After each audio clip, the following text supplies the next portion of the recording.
Page 247. Chapter 22. The first Sacra chapter. Thereupon all the great kings in this great trichiliocosm were, together with many thousands of gods, present in that assembly. And so was Sacra, chief of gods, and so were Yama gods, Tushita gods, Nirmanarati gods, Paranirmitavasavartans, gods belonging to the retinue of Brahma, 2, the Mahabrahma gods, and the Paritabha gods in this great trichiliocosm, as well as the many Suddhavasakayaka gods were present in that assembly. But the radiance from the bodies of all these gods, a reward for the deeds they had done in the past, did not approach the natural splendor of the Tathagata by 100th part, not 1000th part. 2. It did not bear number, nor fraction, nor counting, nor similarity, nor comparison, nor resemblance. Compared with the splendor of these gods, the splendor of the Tathagata must be declared to be the best. 2. Supreme and surpassing. Just as compared with the golden Jambu river, a reddish plowed field does not gleam, does not shine, does not appear bright.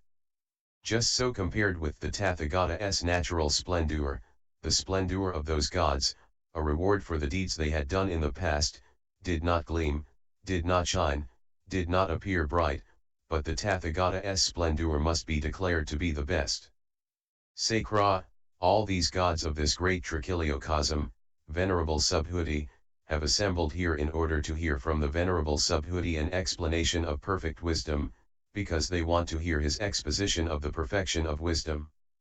How, then, Venerable Subhuti, should a bodhisattva, a great being, stand in the perfection of wisdom, and what is the perfection of wisdom of the bodhisattva, the great being? Subhuti, let me then, Kausika, through the Buddha's might, through the Buddha's sustaining power, explain to you the perfection of wisdom of the bodhisattvas, the great beings, and how a bodhisattva, a great being, should stand in perfect wisdom. And those gods who have not yet raised their thought to the supreme enlightenment, they should do so now. But those again who have entered on the certainty of definite salvation, i.e. the arhats who have reached their last birth and think that they have done with it all, they are unable to raise their thought to the supreme enlightenment. And why? The flood of birth and death hems them in. And yet I confirm them also, if they also will raise their thought to the supreme enlightenment. I shall not obstruct them when they adopt this wholesome idea. For among distinguished dharmas one should uphold the most distinguished ones. Therein, Kausika, what is the perfect wisdom of a bodhisattva, a great being? Here the bodhisattva, the great being, with his productions of thought associated with all knowledge, attends to form, as impermanent, ill, not self, quiet calm, 2, b aspects of the truth of origination, as a disease, a boil, a thorn, a misfortune, 2, c aspects of the truth of ill and origination, taken separately, so as to arouse aversion, as foreign, by its nature a disturbance, 2, id, as 2, c, but so as to arouse dispassion, as shaky and brittle, 2, i.e., as 2, c, but so as to arouse cessation, as fearful, troublesome, and a calamity, and that without taking them as a basis. And so with feeling, as impermanent, do come about the consciousness which is conditioned by the formative forces, the name and form which is conditioned by consciousness. It is thus that the origination of all this great mass of ill takes place, and he attends to that as impermanent, a calamity, without however taking it as a basis. With the production of thought associated with all knowledge he attends to the stopping of the formative forces which results from the stopping of ignorance, and that as the absence of quiet calm, isolated, empty, signless, wishless, and unaffected. Because of the stopping of the formative forces there is the stopping of consciousness. It is thus that the stopping of this whole mass of ill takes place, and he attends to that as absence of self unaffected, but without taking it as a basis, and with his attentions associated with all knowledge. Aspects of the truth of the path. The path, the correct method, progressive activity, that which allows to go forth to deliverance. Moreover, Kausika, the Bodhisattva, the great being, with the production of thought associated with all knowledge develops the applications of mindfulness, but without taking them as a basis. And so on, he develops the Buddha-dharmas in the same way, and so likewise he courses in the 6 perfections. Moreover, Kausika, the Bodhisattva, the great being who courses in perfect wisdom understands dharmas just with dharma. When he thus by means of dharmas softens the dharmas, moistens them, perfects, and augments them, he contemplates, without a self are all these dharmas, devoid of a self or anything belonging to a self. And why? For what is, on the part of the Bodhisattva, the great being, the thought of a wholesome root that is not in touch with the thought of enlightenment? What is the thought of dedication that is not in touch with the thought of enlightenment or with the thought of the wholesome root? What is the thought of enlightenment that is not in touch with the thought of dedication? And why? That which is the thought of enlightenment that does not exist in the thought of dedication and cannot be apprehended in it, that which is the thought of dedication that does not exist in the thought of enlightenment and cannot be apprehended in it. This, Kausika, is the perfection of wisdom of the Bodhisattva, the great being, that he thus contemplates all dharmas and yet he does not settle down in any dharma or apprehends one.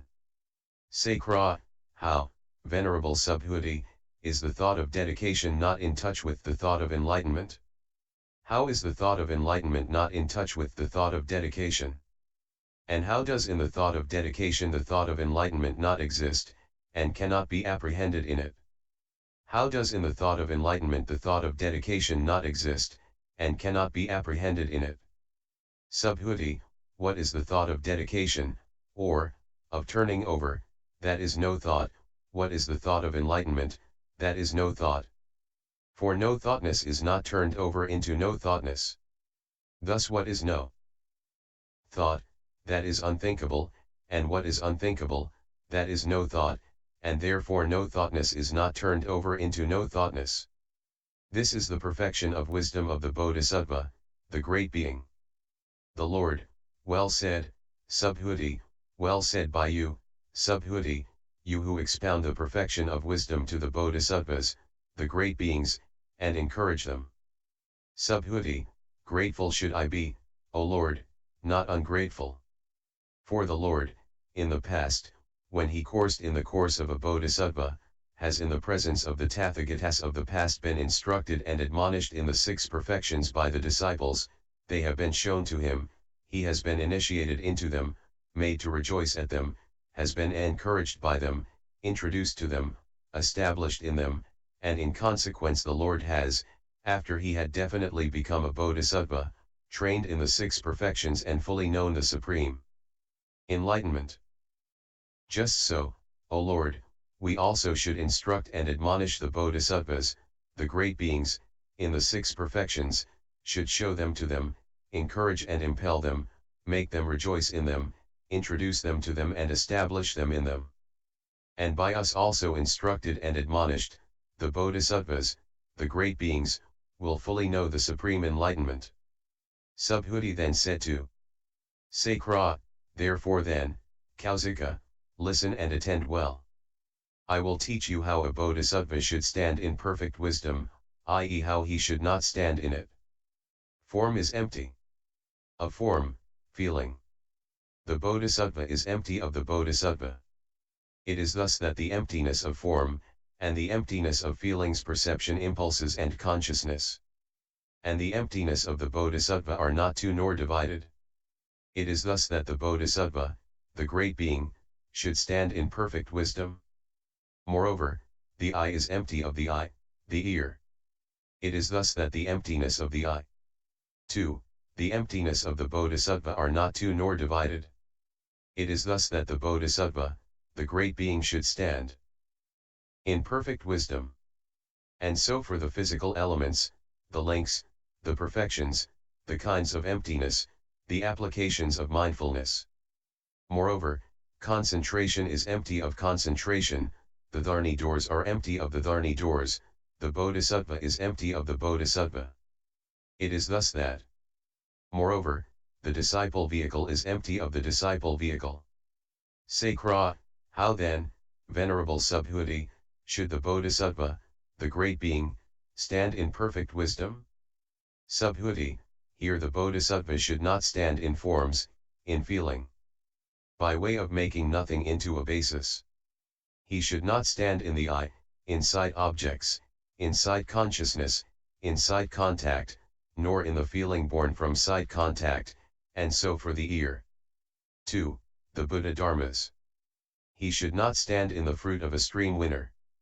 2. In Buddhahood, by way of making nothing into a basis. He should not take his stand on the idea that form is permanent or impermanent, ease etc. 2. Not isolated, form is empty or not empty. So for feeling. For everything up to, the knowledge of all modes. He should not take his stand on the notion that the fruit of a stream winner. 2. Buddhahood derives its dignity from the unconditioned. He should not take his stand on the idea that the stream winner. 2. The Tathagata is worthy of gifts, by way of making nothing into a basis. Moreover, the Bodhisattva, the great being, should not stand in the first. 2. The 10th stage, by way of making it into a basis. He also should not stand in the following ideas, having stood in the first thought of enlightenment I shall fulfill the 6 perfections. 2. The paths, and I shall enter on the certainty of a Bodhisattva. I shall enter on the certainty of a Bodhisattva, and, having listened to the Buddhas and Lords, so as to see, praise, worship, and honor them and so as to hear the Dharma from them, I shall make progress in fathoming its thusness and shall demonstrate the Dharma to others. Whichever Buddha fields of those Buddhas and Lords there may be, I shall perfect them. I shall mature beings for the supreme enlightenment. Having gone to innumerable and incalculable world systems, I shall honor and serve the Tathagatas there and shall worship them with flowers, incense, perfumes, garlands.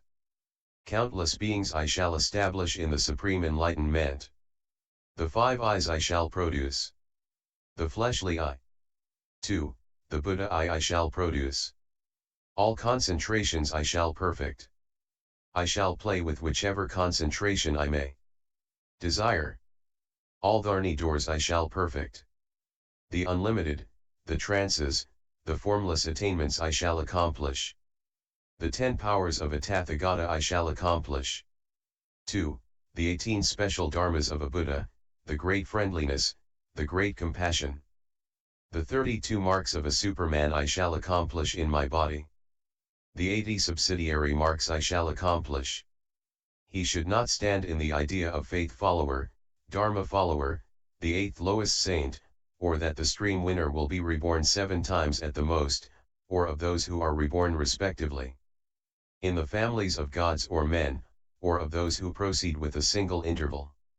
He should not stand in the ideas that the stream winner is no longer doomed to fall into the states of woe, as a once returner I will, after I have once more come back into this world, make an end of ill.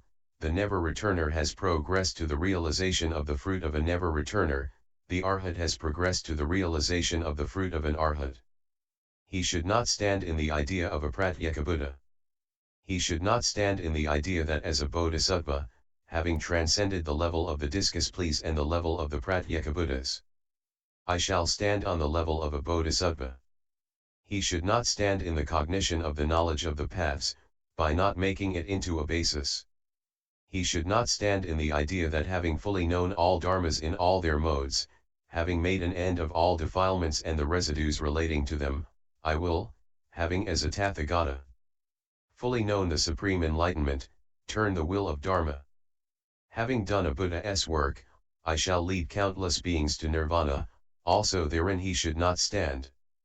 And also not in the idea that having stood in the 4 roads to psychic power and in the faculties, I shall enter on such a concentration that through it I shall abide for eons countless as the sands of the Ganges, and on limited lifespan I shall have, the marks of a Superman, each single mark, my single but the field shall be as large as countless world systems, in all the 10 directions, taken together, For me the great trichiliocosm will become adamantine, from my Bodhi tree will emanate an odor so powerful, that no one will have any more greed, hate, or delusion, and that no one will have a disciple thought or a Pratyekabuddha thought, but all these beings shall be fixed on the Supreme Enlightenment, and these beings who will smell this odor, they will have no illness whatever, in that but the field even the word form will be unknown, or the words feeling, perception, impulse, or consciousness, or the words perfection of giving.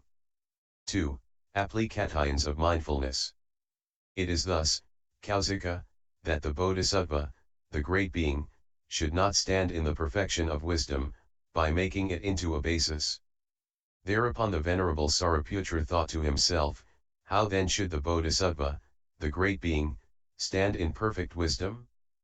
Subhuti read his thoughts and said, what do you think, Sariputra, where did the Tathagata stand? Sariputra, nowhere did the Tathagata stand, for the mind of the Tathagata sought no support. He stood neither in the conditioned element, nor in the unconditioned element, and likewise not in the skandhas. 2. All dharni doors, not in the Buddhadharmas, and not in all knowledge. Subhuti, it is thus that the Bodhisattva, the great being, should stand in perfect wisdom. As the Tathagata has not stood in forms, feelings, nor not stood, just so will I stand, so should the Bodhisattva, the great being, stand in the perfection of wisdom by way of not taking his stand anywhere. Thereupon the thought came to some of the gods in that assembly, what the fairies talk and murmur, that we understand though mumbled. What Subhuti has just taught, uttered, demonstrated, expounded about the perfection of wisdom, that we do not understand. Subhuti, you do not understand, sons of gods, what has been said? Gods, we do not understand, Venerable Subhuti. Subhuti, for there, O gods, not even a single letter has been uttered therein. What has not been uttered, that cannot be heard. What has not been heard that cannot be understood. And why? For not in the letters is the perfection of wisdom, and therefore it is not something that can be cognized or heard or demonstrated. Not in the letters is the enlightenment of the Tathagatas. Just as a man who is asleep and has dreams would see the Tathagata demonstrate Dharma, what do you think, O gods, would now therein anything be demonstrated, or heard, or understood? Gods, no, Reverend Subhuti.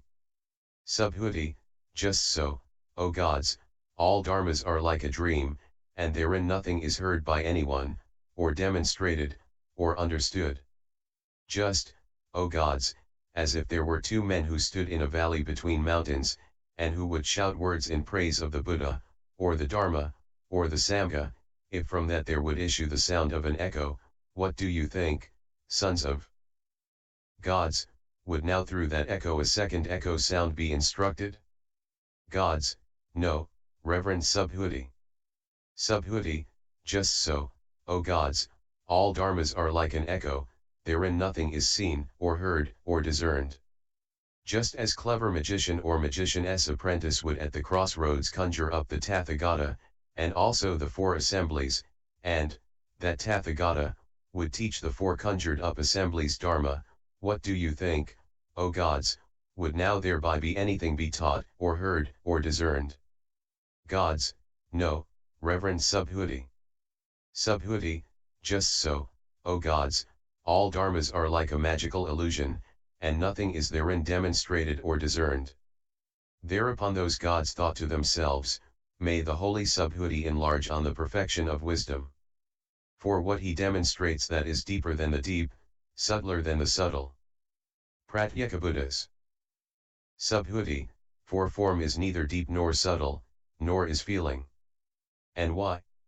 For the own being of form is neither deep nor subtle, and so on, up to the knowledge of all modes. Thereupon those gods thought to themselves, certainly, in this demonstration of Dharma, no form is conceived, no perfect wisdom, no Dharma which acts as wing to enlightenment. 2. No Buddha Dharmas, no fruit of a stream winner. 2. No enlightenment, and also no letters. Subhuti, just so it is, O gods, just so it is. The enlightenment of the Tathagatas cannot be talked about, it is incommunicable. Nothing is thereby demonstrated by anyone, nor heard, nor discerned. Therefore, those who want to stand in the fruit of a stream winner, and to realize it, they cannot do so without having resorted to this patience, and so up to Pratyekabuddhahood. It is thus, O gods, that the Bodhisattva, the great being should, beginning with the first thought of enlightenment, stand in the perfection of wisdom without uttering or hearing anything. Continued.